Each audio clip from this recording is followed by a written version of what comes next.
बेड़ा पार होता है गुरु भक्ति करने से। कर्मों का हनन होता है गुरु पर श्रद्धा करने से। वरिष्ठता, उत्कृष्टता, बड़प्पन आती है गुरु की विनय करने से। दरिद्रता दूर होती है गुरु के वचनों को मानने से। किस कारण से गुरु पूर्णिमा मनाई जाती है? क्योंकि एक शिष्य का गुरु से मिलन हुआ था। उस शिष्य ने अपने मिथ्यात्व को तोड़कर और सम्यक की प्राप्ति करी थी।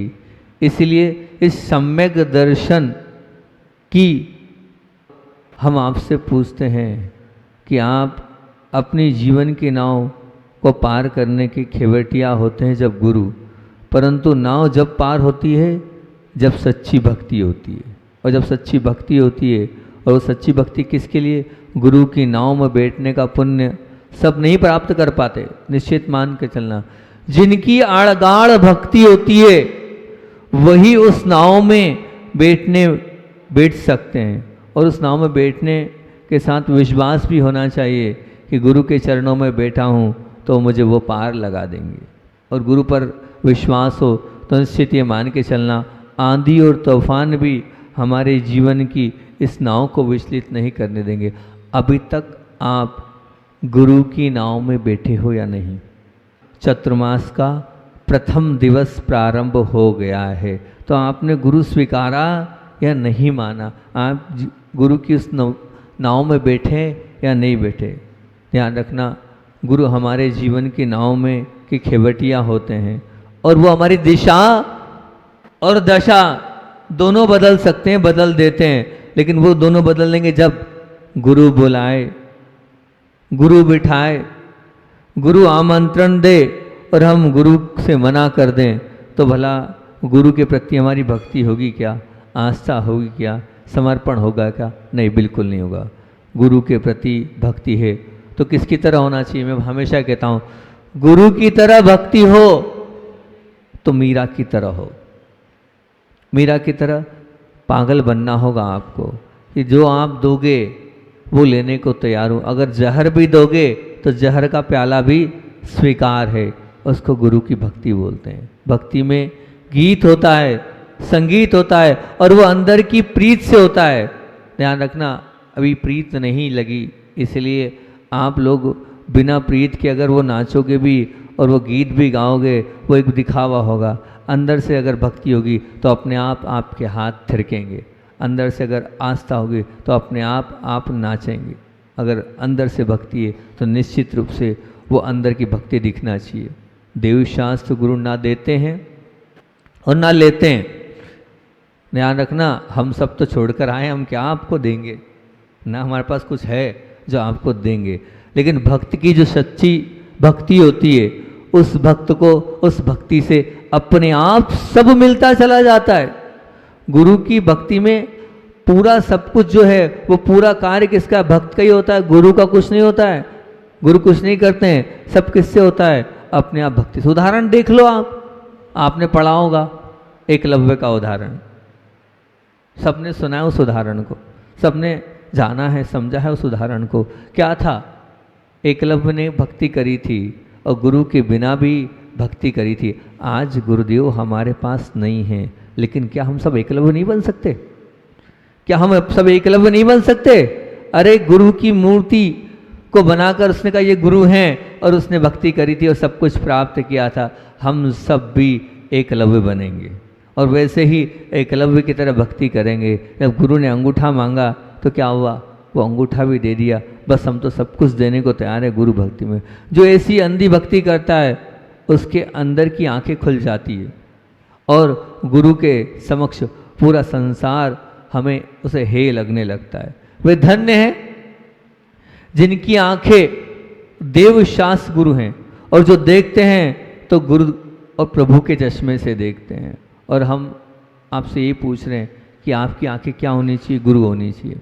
बताओ, आपकी आंखों में देव शास्त्र गुरु के वचनों के प्रति कितनी श्रद्धा है, कितनी आस्था है कि बस वो जो कहेंगे वैसा ही मैं चलूँगा, तो समझना आपके गुरु के प्रति भक्ति है। बंधुओं, देव शास्त्र गुरु की सच्ची भक्ति से ही हमारे जीवन को अगर हम प्रकाशित कर सकते हैं तो मानना हमारी आस्था बहुत मजबूत है।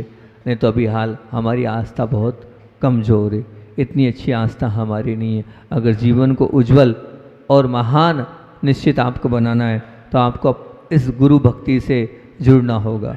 गुरु भक्ति से अपने आप को अपने लिए समर्पित होना पड़ेगा, क्योंकि जो गुरु से जुड़ा है, निश्चित भक्ति करता है, उस भक्त से अपने आप उसको सब कुछ मिल जाता है, मांगना नहीं पड़ता। गुरु की भक्ति में सब कुछ अपने आप मिल जाता है। अगर आपको सच्ची आस्था है, श्रद्धा है और हाँ कि हाँ मैं सच्चे गुरु पर श्रद्धा कर रहा हूँ, आस्था कर रहा हूँ, तो सब कुछ अपने आप गुरु की भक्ति से मिल जाता है। मुझे बार बार वो उदाहरण याद आता है, बहुत बार तो बोल चुका हूँ लेकिन फिर यहाँ बोल रहा हूँ कि नागपुर की बात, नागपुर में स्थापना चल रही थी। उस स्थापना के उस दिवस में एक हमने पहली बार ही रामटेक गए थे आचार्य के साथ उस वक्त, और एक मामू करके हैं वो संचालन करते थे मंच का। उन्होंने संचालन में इतनी बड़ी बात बोली कि हम जितने परिवार पूरा वाले नागपुर वाले हैं, हम सब लोग बुंदेलखंड के छोटे छोटे गांव से आए थे और बहुत गरीब थे, बहुत स्थिति खराब थी, और यहाँ आए और यहाँ आने के बाद कुछ गुरुदेवों का यहाँ पर चातुर्मास हुआ और गुरुदेव से जुड़ गए और गुरुदेव से जुड़ गए और गुरुदेव की भक्ति करी और गुरुदेव की आहार विहार सब व्यवस्था में हम लगे रहे। हमारे दिन पटले कि वो हम झोपड़ियों में वहाँ बुंदेलखंड में रहते थे और यहाँ महाराष्ट्र की धरती नागपुर में आए, एक एक करके सब रिश्तेदारों ने बुलाया और यहाँ सबके बड़े बड़े महल बन गए। उसका कारण सिर्फ एक है कि हमने गुरु को स्वीकारा, गुरु को माना, गुरु की भक्ति करी और पूरा श्रद्धान उस पर किया, तो आज हमारे दिन पलट गए। ऐसे आप सबके भी दिन पलटते चले जाएंगे और आपके दिन भी अच्छे बनते चले जाएंगे। और वैसे भी आरोन वालों तो बता रहे हैं कि बहुत अच्छे दिन है ही, हो सकता है उन्होंने अपने जीवन में गुरु को स्थान दिया है। तो टाटा भी कर्मों का होता है, पर कब? गुरु पर श्रद्धा करने से। श्रद्धा ही श्रद्धेय को भगवान बनाती है। आप भी भगवान बन सकते हैं अगर सच्ची श्रद्धा आपके अंदर है तो। आज तक जो भी भगवान बना है वो श्रद्धा की डेरी पर चढ़कर ही, ध्यान रखना, भगवान बनाए, बिना श्रद्धा के नहीं बनाए। और जहाँ श्रद्धा होती है वहाँ किंतु और परंतु नहीं होता है, वहाँ तो प्रभु और गुरु का जो सपना होता है वही अपना जीवन होता है। निश्चित मान के चलना, वही सब कुछ होता है, वहाँ कोई किंतु परंतु नहीं होता है। बिल्कुल जैसे अंजन चोर की श्रद्धा थी तो उस श्रद्धा ने उसको निरंजन बना दिया। उसने उस श्रद्धा के साथ स्वीकारा और स्वीकारने के बाद क्या बोला आप लोग जानते हो क्या था? क्या बोला? आनम न ताणम कुछ न जानम, यही बात बोली थी ना। इतना सा बोलने भर में क्योंकि श्रद्धा थी, इनने जो बोला है वो करूँगा, उसी ने उसको गुरु स्वीकार किया था। बस ऐसे ही आप स्वीकार कर लें और किंतु परंतु नहीं करेंगे, बिना नींव के जैसे में मकान नहीं टिकता है, उसी प्रकार श्रद्धा ही मोक्ष मार्ग पर की नींव हैगी। उस नींव से ही आपके जीवन में मजबूती आती चली जाएगी, और नींव मजबूत है तो निश्चित भवन टिकता ही चला जाएगा। चाहे कितने भी आंधी तूफान आए, सब उससे उस पर कोई असर नहीं होगा। आपकी अगर नींव मजबूत है, उसी प्रकार अगर आपकी श्रद्धा रूपी नींव मजबूत है तो आपको कोई हिला नहीं पाएगा, आपको कोई भी डरा नहीं पाएगा, और आपको कहीं किसी का कोई असर नहीं होने वाला है। और कर्मों को निश्चित आपको निकालना है तो क्या करना पड़ेगा? गुरु से तो जुड़ना ही होगा। ये लगाम, ये जीवन की डोर गुरु को देना ही होगी। अगर गुरु को दे दी तो मानना बहुत कुछ चल गया। जिसके जीवन में गुरु नहीं, मानना उसका जीवन शुरू नहीं। जो गुरु के बिना पूछे जीवन जीता है, ध्यान रखना, वही जो जीवन बिना पूछे जीता है वो निर्विकल्प और शांति के साथ अपने जीवन को नहीं जी पाएगा। जब रास्ता दिखाने वाले हैं, जब रास्ता बताने वाले हैं, तो क्यों हम अपना रास्ता चुने? हम तो गुरु के चरणों में समर्पित है। गुरु जैसा बताएंगे हम वैसे अपने जीवन को जिएंगे, और वे धन्य हैं जिनका जीवन का सपना अपने गुरु का होना होता है, और जैसे गुरु कहेंगे हम वैसे अपने जीवन को जिएंगे, वो निश्चित रूप से वो धन्य हैं। मैं हमेशा कहता हूँ कि वास्तविकता में पुरुष वर्ग में इतना समर्पण नहीं है जितना माताओं बहनों में समर्पण है। क्यों मैं बोल रहा हूँ? आचार्य भगवान से मैंने जिद करी कि आचार्य श्री जैसे प्रतिभा स्थली आपने बहनों के लिए खोली है, वैसे बच्चों के लिए भी खोलो ना। तो आचार्य श्री 10-15 मिनट तक तो कुछ नहीं बोले। तो अब उस वक्त हमें लगा शायद आचार्य श्री जी मेरी बात का जवाब देना नहीं चाहते हैं, और बहुत देर तक मौन बैठे रहे। हम भी मौन हो गए। जब वो मौन और जब वो नीचे मुंडी करके बैठते हैं तो फिर उसके बाद जब कुछ बोलते नहीं है तो फिर दूसरी एक बार बोलने के बाद दूसरी बार इतनी हिम्मत नहीं है या उनको कुछ बोल दो। तो फिर बहुत देर बाद ऊपर मुंह किया उन्होंने, ऊपर मुंह करके मुझसे ये बात बोली। तो मुझे लगा कि आचार्य श्री वास्तविकता में सही बोल रहे हैं। बोले दुर्लभ जो समर्पण इन माताओं और बहनों का होता है वो पुरुष वर्ग का नहीं होता है। बोले ये इतनी सारी बहनें 200-300 बहनें प्रतिभा स्थली की रह रही है, एक इशारे में रह रही है, एक वचन में रही। बोले उनका जीवन मेरे वचन है, उनका सपना मेरी आज्ञा है। बोले जैसा मैं बोलता हूँ वैसा वो करती हो। तुम लोग ऐसे नहीं हो, तुम्हारे पास ऐसा समर्पण नहीं। मैं प्रयास कर चुका हूँ। फिर उन्होंने पुरानी बताई कि मैंने पहले 2 बार प्रयास किया था, इतने ब्रह्मचारियों को रखा और ऐसा किया। और फिर बोला तुम ही लोगों से जब बात करी थी, तुम लोगों का क्या नाम रखा था? बोले प्रभात मंडल रखा था। उनका प्रतिभा मंडल रखा था। तुम सब पढ़े लिखे लोगों को इसलिए शामिल किया था कि ऐसी ही कुछ भावना थी। लेकिन 2-4-5 लोगों ने आके ऐसी असंतुष्टि दर्शाई कि नहीं हमें तो मुनि ही बनना है, हमने घर इसलिए थोड़ी छोड़ा है, हमने नौकरी इसलिए थोड़ी छोड़ी है। जब इन लोगों ने मेरा मन खराब कर दिया तो मैंने कहा ठीक है, नहीं करना है तो बहुत अच्छी बात है कि आप जो है आप मुनि बन जाओ। तो इसलिए तुम लोगों को मैंने मुनि बनाया था। नहीं तो उस वक्त तो यही भावना से तुम सब 25 लोगों को इकट्ठा किया था, जो पढ़े लिखे लोग थे। यही भावना से करा था कि तुम लोगों से प्रभात मंडल भी इसीलिए नाम, उसका प्रतिभा मंडल नाम दिया था और हमारे ग्रुप का नाम प्रभात मंडल दिया था। और ड्रेस भी वही दी थी जो उनको बनाना था शिक्षक में। टोपी, अगर किसी ने हम लोगों को पूर्व अवस्था में देखा हो, दुपट्टा, कुर्ता और धोती, बिल्कुल जैसा वो चाहते थे कि एक शिक्षक बनाना, एक गुरु बनाना है, उसकी उन्होंने ड्रेस भी दी थी। लेकिन क्या करें, कुछ हमारे साथ वाले थे, उन लोगों की भावना नहीं थी कि अच्छा सी ऐसा नहीं होना चाहिए। उन्होंने 2-4 बार बोल दिया, और जो गुरु जी से आग में बोल दिया फिर तो आप कितनी नाक रगड़ो, फिर मामला नहीं बैठता है। तो मैं मानता हूँ कि सच्ची समर्पण की परिभाषा अगर कर रही हैं तो ये बहनें कर रही हैं जो प्रतिभा स्थली में है। और यहाँ पर भी सुना है 4-5 बहनें हैं, नाम तो मैं नहीं जानता हूँ, पर वो 4-5-6 बहनें हैं जो प्रतिभा स्थली में रहकर और वास्तविकता में भले ही उन्होंने दीक्षा नहीं ली है, लेकिन गुरु की आज्ञा से उन सब बच्चों को जो शिक्षा और संस्कार दे रही है वो शिक्षा से कम नहीं, निश्चित मान के चलो शिक्षा से कम नहीं है। मतलब वो दीक्षा से कम नहीं जो शिक्षा दे रही है। तो वो भी क्योंकि गुरु की आज्ञा से जब जहाँ जो व्यक्ति जो कर रहा है ये मान के चलना वो दीक्षा ही है। और वो दीक्षा के साथ साथ उन्होंने पूरे जीवन को गुरु के चरणों में अगर समर्पण किया है तो ये उनकी आस्था है। बिना गुरु के तो पशु भी अपना जीवन जीता है और जी रहा है, परंतु गुरु बनाने का मौका तो किसको मिला है? बताओ किसको मिला है? किसको मिला गुरु बनाने का? हम मनुष्य पर्याय वालों को मिला है। और जब मौका मिला है, और आप ध्यान रखना बाकी सब चीज़ें तो मिल जाएगी, लेकिन बाकी सब चीज़ें काहे से मिल जाएगी? अपनी पसंद से मिल जाती हैगी। लेकिन गुरु को पसंद से नहीं, गुरु को तो काहे से देखना है? भक्ति से आप जीत पाओगे, सब सच्चे समर्पण से आप जीत पाओगे। और गुरु के पास अगर सच्चा समर्पण है तो ध्यान रखना कोई अपेक्षा नहीं होनी चाहिए, कोई मांग नहीं होना चाहिए कि गुरु के चरणों में हमारी कोई अपेक्षा हो, कोई मांग हो। बिल्कुल कोई मांग नहीं होना चाहिए। देव शास्त्र गुरु अपेक्षा से परे होते हैं। वहाँ सच्चा समर्पण वही होता है जहाँ कोई मांग नहीं होती है। दुनिया में तो बहुत सारे रिश्ते हैं वो बन जाते हैं, लेकिन गुरु का रिश्ता सिर्फ और श्रद्धा से ही बनता है, उसके लिए और कुछ नहीं चाहिए। आपका ये भ्रमण श्रवण के चरणों में आए बिना छपण नहीं होगा। निश्चित मान के चलना, अगर आप चाहते हो कि हम छपण करना चाहते हैं तो श्रवण के चरणों में आना पड़ेगा। और जिसको अपने भाग्य को सौभाग्य में बदलना है वो देवशास्त्र गुरु से जुड़ जाएगा तो निश्चित उसका भाग्य। कल मैंने बोला था ना परसों प्रवचन में, तो बोला ही था कि आपको क्या बनना है? भाग्य भी है, और क्या बोला था सब भूल गए। भाग्य भी है और क्या है? सद्भाग्य भी है।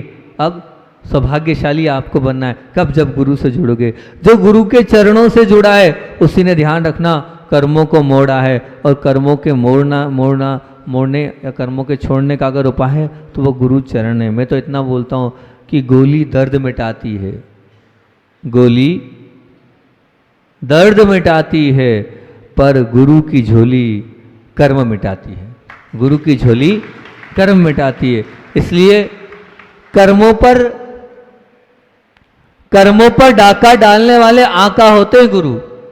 कर्मों पर डाका डालने वाले होते हैं गुरु, और वो बहुत भाग्यशाली होते हैं जिनके जीवन में गुरु हैं और जिन्होंने अपने जीवन में गुरु को स्थान दिया है, सम्मान दिया है, बहुमान दिया है और अपने जीवन को उनके लिए समर्पित किया है। मैं बार बार पूछ रहा हूँ, बताओ आपके जीवन में गुरु हैं या नहीं? कर्म को ढाना, कर्म को जलाने की भट्टी है गुरु। गुरु की सन्निधि, गुरु की निकटता, गुरु की समीपता, गुरु की पीरता और गुरु की करीबता और गुरु की पूज्यता निश्चित मान के चलना। जो सच्चा भक्त होता है उसे ही मिल पाती है। वो खुश नसीब होते हैं जिनके जीवन में गुरु की मर्दानी छाँव हो। है नहीं है? बोलो तो सही। वही फलता फूलता है, पल्लवित होता है जिनके जीवन में गुरु होते हैं। और जो जी रहा है बिना गुरु के, ये निश्चित मान के चलना उसका जीवन अभी अधूरा है। गुरु से जुड़ पाना और गुरु के हो जाना और अपना जीवन गुरु के लिए सौंप देने वाली विरली विरली आत्माएं होती है। निश्चित रूप से जो गुरु के सामने कह देता है बात तो रख दी, और बात रखने के बाद अगर बात नहीं मान रहा है तो निश्चित मान के चलना अभी आपका श्रद्धान बहुत कमज़ोर है। अभी श्रद्धान आपका अभी श्रद्धान कम है, पूरा नहीं है। गुरु से जुड़ जाने के बाद तो आपको सब कुछ उनको सौंप देना चाहिए। वो जैसा कहेंगे वैसा ही हम करते चले जाएंगे। कम से कम आपकी भावनाएं तो प्रकट हो रही है गुरु के निमित्त से। और गुरु क्या है आपके जीवन में? बस मैं आपके सामने प्रश्न छोड़ रहा हूँ कि हमारे जीवन में गुरु के प्रति क्या स्थान है?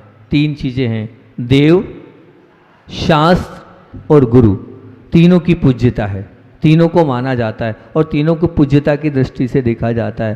तो जितनी आस्था, जितनी श्रद्धा, जितना अहोभाव, जितना आदर भाव आप प्रभु पर करते हो, उतना आपके अंदर से गुरु के प्रति है कि नहीं? मैं आपसे बस ये पूछ रहा हूँ। जैसे आपने गुरु के लिए माना है कि प्रतिदिन अभिषेक करना है, क्या उतनी श्रद्धा के साथ आपने गुरु को माना है कि प्रतिदिन दर्शन, जैसे प्रभु के दर्शन की बात आई है, वैसे प्रतिदिन यहाँ रहने वाले आरोण वाले, जब आपको मौका मिला है आरोण में, तो प्रतिदिन हम चाहे जो भी हो जाए गुरु के दर्शन करेंगे ही करेंगे। ये स्वीकारा नहीं स्वीकारा? आपको आपके पुण्य से मिला है तो चाहे जो जाए, जैसे प्रभु के दर्शन के लिए कहा गया है प्रतिदिन, वैसे ही ध्यान रखना गुरु के दर्शन के लिए भी कहा गया है, गुरु की भक्ति के लिए भी कहा गया है। तो आपको जब गुरु मिले हैं और गुरु के प्रति अगर आपकी आस्था है तो प्रतिदिन साक्षात मिलें तो साक्षात आपको दर्शन करना चाहिए। ये जितने लोग हैं इतना नियम ले लो कि 24 घंटे में एक बार तो कम से कम माथा टेकने आएंगे ही आएंगे। आओगे नहीं आओगे? बोलो।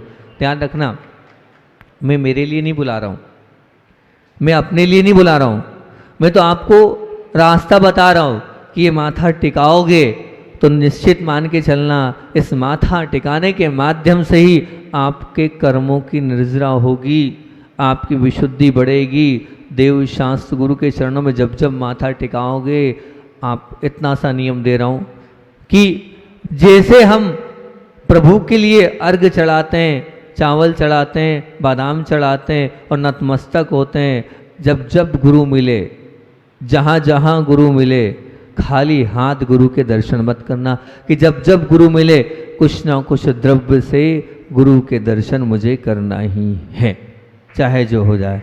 तो एक सार्थकता हो जाएगी कि हाँ ठीक है। और दूसरा कि हमारे सबके गुरु तो एक ही है। वो कौन है? आचार्य भगवंत विद्यासागर जी, महामुनि राज। और आज इतना नियम ले ले कि कुछ भी हो जाए, आचार्य भगवान का अर्घ में से मेरे ख्याल से सभी लोग 90% लोग चढ़ाते हैं। आचार्य भगवान का अर्घ तो हम चढ़ाएंगे ही चढ़ाएंगे, चाहे कुछ भी हो जाए, पर चढ़ाएंगे ही चढ़ाएंगे। और अगर छोटी सी बात तो इतनी सा और छोटा सा नियम देता हूँ कि यहाँ पर 4 महीने जब तक हम हैं तब तक आप गुरु पूर्णिमा तब तक प्रतिदिन बनाओ। एक दिन गुरु पूर्णिमा बनाने से क्या होगा? मैं चाहता हूँ कि आरोन वालों आज इतना सा नियम ले लो कि बहुत अर्जेंट हो तो छोड़ देंगे, बहुत ऐसा वाला मामला हो तो छोड़ देंगे, लेकिन प्रतिदिन गुरुदेव की पूजन में शामिल होंगे, तब मैं मानूंगा कि आप गुरु के सच्चे भक्त हो। दुनिया इधर से उधर हो जाए पर गुरु की पूजन है, हम गुरु की पूजन नहीं छोड़ेंगे। जो विद्या श्री विद्या गुरु उपासक परिवार तो आएगा ही आएगा अपनी द्रव्य सामग्री लेके प्रतिदिन, लेकिन आपको भी कुछ ना कुछ लाना है और प्रतिदिन कुछ ना कुछ चढ़ाना है, अपने घर से लाना है। ध्यान रखना, यहाँ का नहीं चढ़ाना। अगर व्यवस्था नहीं हो तो द्रव्य सामग्री कुछ डाल देना, निर्माल्य का नहीं चढ़ाना है, लेकिन चढ़ाना है। तो हम इतनी सी बात आप लोगों के बीच में बोल रहे हैं, प्रतिदिन गुरु का अर्घ चढ़ना चाहिए। पूरे 5 महीने आपको यहाँ आना है और पूज्य गुरुदेव की पूजन करना है, अगर आप गुरुदेव को मानते हो तो। और नहीं तो क्या है, सब दिखावा है और सब छलावा है। जब गुरु की पूजन यहाँ हो रही है और आप यहाँ वहाँ हो तो उसका मतलब क्या है? मतलब कुल मिलाकर अभी आपकी गुरु के प्रति श्रद्धा नहीं है, आस्था नहीं है। कितने लोग हैं यहाँ जो ये कहेंगे नहीं हम गुरुदेव की पूजन में आएंगे ही, गुरु की पूजन भक्ति भाव से। आज चिल्ला चिल्ला के मुझको बोलना पड़ रहा है, फिर मेरे बाद छुल्लक जी को बोलना पड़ रहा, भैया नाचो गाओ प्रस्तुत करो भक्ति बताओ। ऊपर से आचार्य श्री देख रहे हैं, उसके बाद भी भक्ति नहीं हो रही थी, उसके बाद भी इतना आनंद आपको देख कर नहीं आ रहा था। पूरी दुनिया सुन रही आरोन वालों की बुराई, पूरी दुनिया सुन रही आरोन वालों की बुराई। सोच लो ये सब 2-2 कैमरे लगे, ठीक है ना। हाँ, कल लाइव सुनेंगे दोपहर में सब लोग 2 बजे कि महाराज जी आरोन वालों की क्या कर रहे थे कि भक्ति नहीं है। अब अगर चाहते हो तो अगले प्रवचनों मुझे खुद मुख से कहना पड़े कि नहीं, आरोन वालों के रोम रोम में आचार्य भगवंत बैठे हैं। अरे सोचो तो सही, पूज्य गुरुदेवों ने इतना बड़ा उपक्रम आपको यहाँ दिया हैगा। जो शाविका यहाँ पर इतनी सारी 18 जो दादी माँ लोग यहाँ सेवा करने का आपको जो मौका प्रदान किया, छोटा मोटा है क्या? तो हो सकता है कुछ तो मानते होंगे आरोन वालों को पूज्य गुरुदेव, तब तो आरोन वालों को ये मौका दिया है। तो बस अब ध्यान रखना, कल से पूरे जब तक हम रहें, बाद में करना चाहे मत करना, मैं नहीं आपको कमिटमेंट करता हूँ, पर जब तक मैं यहाँ हूँ तब तक गुरुदेव की पूजन भक्ति भाव से होनी चाहिए। ध्यान रखना, उस पूजन में पूरे 23.5 घंटे के पाप धुल जाने चाहिए।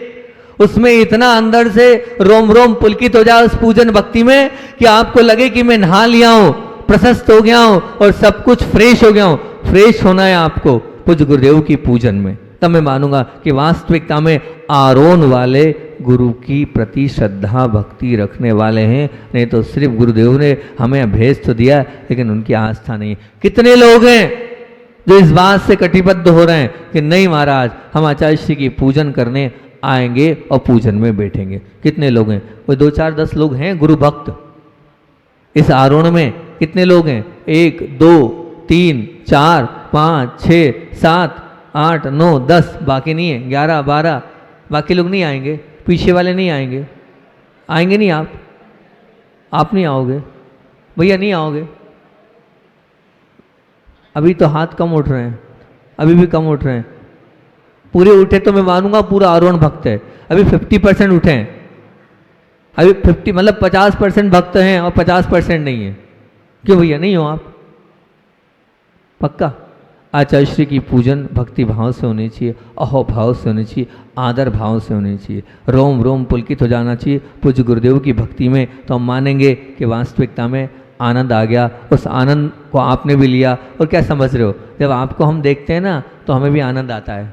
भक्ति आप करते हो लेकिन आनंदित कौन होता है? आनंदित हम भी होते हैं। अगर आप चाहते हो कि हमें आनंद दिलाना है तो आपको भगवान की उस भक्ति से जुड़ना है। जब तक हैं तब तक तो रोज आचार्य श्री की पूजन करना है, और नहीं तो कम से कम इतना सा और कर लो कि कुछ भी हो जाए, हफ्ते में 1 दिन तो पूज्य गुरुदेव की पूजन करेंगे ही करेंगे। अर्घ तो रोज चढ़ाना है।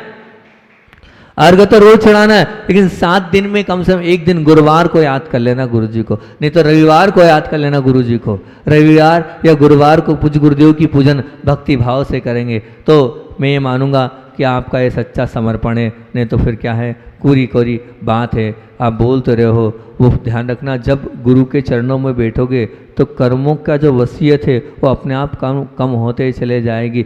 जिन जिन लोगों ने, इतिहास गवाह है, जिन जिन लोगों ने गुरुदेव की भक्ति करिएगी, सच कह रहा हूँ, उनके सब विघ्न बाधाएं टली, उनके सब कष्ट हरे हैं सिर्फ गुरुदेव की भक्ति करने से। और उस गुरुदेव की भक्ति करने में अगर पीछे रह गए तो कैसे काम चलेगा? नहीं, बिल्कुल नहीं। गुरु के ऊपर श्रद्धा है, विश्वास है तो हमारे जीवन की श्वास है। श्रद्धा और विश्वास नहीं है तो श्वास हमारे कोई काम की नहीं है। इसलिए गुरु को देखकर, गुरु को सुनकर और गुरु से हम प्रभावित नहीं हो रहे हैं तो मान के चलना अभी हमारा जीवन बहुत अधूरा है और अभी हमारे जीवन में बहुत सारी कमियां हैं। गुरु आपको आपके पुण्य से मिले हैं, वो भी कौन से? आचार्य भगवान जैसे गुरुदेव। आप ये मत मानो वो नहीं है, आप तो ये मानो कि क्या वो आज भी अभी भी हमारे साथ हैं, हमारे पास हैं और हम उनकी भक्ति में हमें लीन होना है। बहुत अच्छी बात है। पूज्य गुरुदेव को हम सभी प्रतिदिन इस पूजन वंदन से याद करते हुए समय हमारा हो रहा है और आचार्य भगवान का संस्मरण सुनाकर अपनी बात को विराम देता हूँ, क्योंकि प्रतिदिन संस्मरण सुना तो आज पूज्य गुरुदेव की बात बताता हूँ कि क्या गुरुदेव की चर्या थी और क्या गुरुदेव की तपस्या थी, वो आपके बीच में रख रहा हूँ। पूज्य गुरुदेव ऐसे चर्या के धनी थे कि शाम को जब जिस पाटे पर बैठ जाते थे तो सुबह तक 12-12 रात में, मतलब जब ठंड थी 14-14 घंटे तक उस पाटे से उठते नहीं थे। और एक बार शारीरिक व्याधि के कारण पूज्य गुरुदेव को अपने पाटे से उठना पड़ा। जब पाटे से उठे और उठकर बाद में अगले दिन हमने देखा आचार्य भगवान आहार के लिए गए और आहार के लिए गए तो मात्र जल लेके आ गए। जल लेके आए और जल लेने के बाद वो बात कब की है? कुंडलपुर की। कब की? भर गर्मी तपा में मात्र जल लेके आए। और जल लेके आए तो हमने योग संयोग से पूछ ही लिया, आचार्य श्री जी अभी क्यों उपास किया? आप गर्मी में उपास तो करते नहीं हैं। और बोले उपास कहाँ किया? जल तो लिया। मैंने कहा आचार्य श्री आप ही तो बोलते हो कि जल भी लेना, जल उपवास में आता है और अब आप कह रहे हो उपवास ने किया। बोले हाँ ऐसा है कि थोड़ी मुझसे कल कमी हो गई थी, मुझे रात्रि में उठना पड़ा और उठना पड़ा तो मैंने सोचा क्या करूं तो इसलिए जो है मैंने अपने आप को जल उपवास की सोचा क्या प्रायश्चित लूँ। मन करता रहा, मन सोचता रहा तो मैंने सोचा उपवास करने की हिम्मत नहीं है, बहुत ताकत चाहिए, गर्मी बहुत है और 2-3 दिन से अनुकूल आहार भी नहीं आए तो हमने कहा जल में काम चला लेंगे। तो इसलिए अपने शरीर को जो है बांधने के लिए मैंने जल उपवास किया। सोचो विचार करो, हमने अच्छा इसी बाद में कर लेते, अरे बात की क्या, काम अभी किया है, गलती अभी अपने से हुई है तो क्यों ना आज ही कर लें। इसलिए आज जल उपवास कर कर मैंने अपने आप को क्या किया? दंडित किया। हम लोगों को प्रायश्चित देते हैं, क्या देते हैं? हरि का त्याग, रस त्याग। और वो कैसे प्रायश्चित? कठोर प्रायश्चित लेते हैं। तब कहीं जाकर चर्या उत्कृष्ट होती है। विचार करना, ये शरीर है, शरीर की कोई व्याधि कारण उठना भी पड़ सकता है, लेकिन वो उठे क्यों हमसे गलती हुई, क्यों रात्रि में विचरण किया? इस वजह से उन्होंने क्या किया? जल उपवास किया।